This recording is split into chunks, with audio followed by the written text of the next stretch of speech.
CM Revanth Reddy cabinet పైన అతిపెద్ద చర్చ జరుగుతుంది రాజకీయ వర్గాల్లో.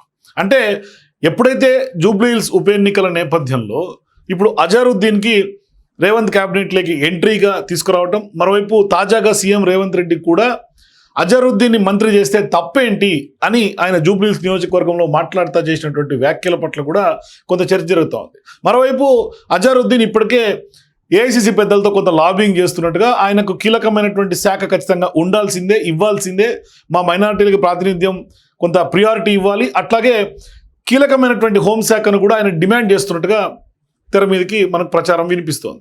అయితే ఇప్పుడు ప్రధానంగా హోంశాఖ కానీ, విద్యాశాఖ కానీ, ఎంఏయుడి కానీ ఇట్లా పలు కీలకమైనటువంటి శాఖలన్నింటినీ కూడా సీఎం రేవంత్ రెడ్డి గారి దగ్గరే ఉన్నాయి ఇప్పటిదాకా.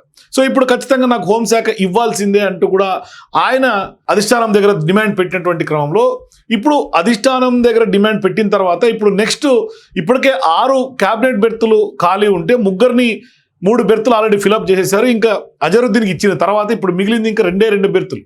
సో ఇప్పుడు ఆ 2 బెర్తుల్లో ఖచ్చితంగా క్యాబినెట్ విస్తరణ మరొకసారి ఉండే ఛాన్స్ ఉంటుందా? ఎందుకంటే గత కొంతకాలంగా సీనియర్ నాయకులు, కీలకమైనటువంటి ఆశావాహులు, కొందరేమో ప్రాంతాల వారీగా, మరికొందరేమో క్యాస్ట్ సమీకరణాలు బేస్ చేసుకొని ఇట్లా గత కొంతకాలంగా సీఎం రేవంత్ క్యాబినెట్లోకి మంత్రులుగా అవ్వాలి అన్న ఆశావాహులు చాలామంది ఉన్నారు.